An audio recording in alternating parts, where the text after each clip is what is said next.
کلندر پاک رحمۃ اللہ علیہ کا پیغام بھی یہی ہے کہ لا سے شروع کرو، اپنی نفی سے۔ آپ غصے میں تھے، آپ کو غصہ آتا تھا، آپ کامیاب تھے، ناکام تھے، فیملی سٹرکچر کرمبلنگ سٹیج پہ تھا یا اندر لڑائیاں تھیں، آپ یہ دیکھیں کہ ایک فقیر کے فیض نے زندگیاں کیسے بدلی۔ وہ کسی سیکشن آف دا سوسائٹی سے کوئی ہو، غریب ہو، امیر ہو، بہت زیادہ امیر ہو، سب کے مسائل ہیں۔ اس کے سننے سے اور اس کے بعد اس پیغام کو دیوانہ وار پھیلانے سے کیا کیا ہوتا ہے زندگی میں، کیا تبدیلیاں آتی ہیں، کیا ریئلائزیشنس ہیں، کیسے اندر کے سارے عیب اللہ سامنے کر دیتا ہے، اور وہ جو خلوص ہے، وہ جو تکبر ہے، خود ستائشی ہے، اپنی تعریف سننا، وہ کیسے ٹریپ ہیں نفس کے۔ جب آپ پیغام پھیلاتے ہیں تو کتنے ٹریپس لگ جاتے ہیں، ان میں سے بچانا، وہ بچانے والی ذات بھی اللہ کی ہے۔ تو یہ سب اس میں سے گزرتے ہیں، مشکلات بھی آئیں، مسائل بھی آئے، مصائب بھی آئے، تکلیفیں، یہ سارا پروسیس تربیت ہے۔ چونکہ کوئی علمی تربیت نہیں ہوتی، عملی تربیت ہوتی ہے ہمیشہ۔ جیسے کلندر پاک رحمۃ اللہ علیہ فرمایا کرتے تھے کہ اللہ مال سے، جان سے، اولاد سے آزماتا ہے جب تم اس کے راستے پہ چلتے ہو، جو قرآن کی آیت بھی ہے۔ تو جب مال سے، جان سے، اولاد سے، تو پریکٹیکل ہوگا نا، کوئی تھیوری تو کوئی نہیں ہے نا۔ ہم تو کہتے ہیں ہمیں کوئی کچھ نہ کہے، بس میرے سارے کام ہو جائیں، میں دیوار کے پیچھے آرام سے سج بن کے بیٹھا رہوں اور ساری چیزیں۔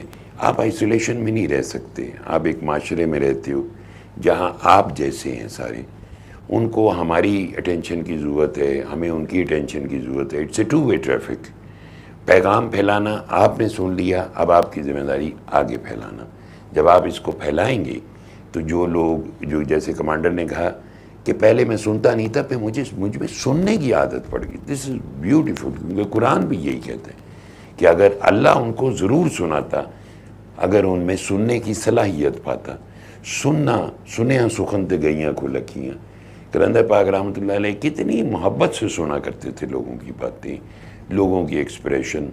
وہ لوگ اس وقت بیان کرتے تھے، ایسا لگتا تھا جیسے کلندر پاک کو پتہ ہی نہیں ہے کہ یہ بندہ کہاں سے باتیں کر رہا ہے۔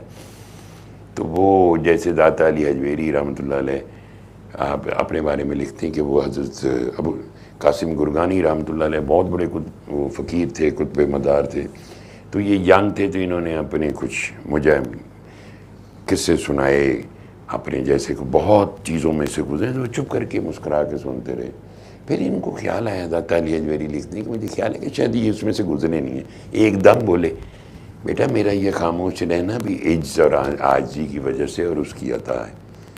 تو میرا مقصد یہ ہے کہ کلندر پاک اتنے بڑے تھے کہ سب سے سنتے تھے۔ اچھا، بہت کیا بات ہے، بہت اچھے بیٹا، سبحان اللہ، شابش۔ جو آمنہ نے باتیں بتائیں، جو جس عمر میں ملا اس کی وہی میچورٹی تھی انڈرسٹینڈنگ کی۔ کلندر پاک رحمۃ اللہ علیہ پر جو ایک انڈرسٹینڈنگ ہے یا ان سے پیار ہے، وہ ایک ایمیچر لیول سے نکل کے ایک پیورٹی اور میچورٹی میں جاتا ہے، جہاں ایک سیریسنس ہے جو آپ کی زندگی کا مقصد حیات ہے، اس کی نشاندہی ہے کہ آپ کو کس راستے پہ چلنا ہے، کس سمت چلنا ہے۔ اپنے آپ کو درست کرو، ہلاکتوں سے بچاؤ جیسے قرآن کہتا ہے، اور اپنے آپ کو اور اپنے اہل و عیال کو دوزخ کی آگ سے نجات دلاؤ، انہوں نے آداب نجات سکھاؤ۔ تو یہ کلندر پاک رحمۃ اللہ علیہ کے لیے تو سارے ہی اہل و عیال ہوں گے نکل آئے نا، سارے عیال تھے، سارے بچے تھے، ان سب کو دوزخ کی آگ سے نکالنا چاہتے تھے۔ نبی علیہ الصلوۃ والتسلیم بھی یہی فرمایا کرتے تھے۔ آپ سرکار علیہ الصلوۃ والتسلیم کا فرمان ہے کہ وہ آگ ہے، جل رہی ہے، اور تم ہو کہ اس کے اندر چھلانگے مارے، اور میں ہوں کہ تمہیں اسے پکڑ پکڑ کے باہر نکال رہا ہوں۔ یہ دنیا کی محبت ہمیں پل کر کے لے جاتی ہے۔ اللہ بہت مہربان ہے، نہایت رحم والا ہے۔ ہمارے درمیان میں ایسے لوگ آتے ہیں، آج سے نہیں آ رہے، فار ایئرز اینڈ سینچریز آ رہے ہیں۔ شہنشاہ دو جہاں علیہ الصلوۃ والتسلیم کی امت اور آل میں سے جو آگ میں گرتے ہوئے لوگوں کو باہر نکال رہے ہیں دوزخ کی آنچ سے۔ بیماریاں، دکھ، تکلیف، یہ درد بازو کام نہیں کر رہا، ہارٹ کی پرابلم ہو گئی ہے یا کوئی اور پرابلم ہو گئی، یہ بہت ٹائنی میٹر ہے،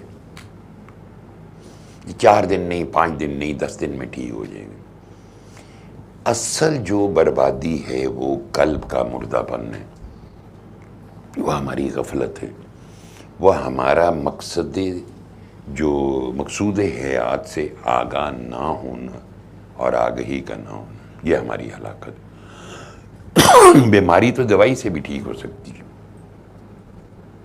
لیکن مقصود حیات دوائی سے نہیں حاصل ہوتا۔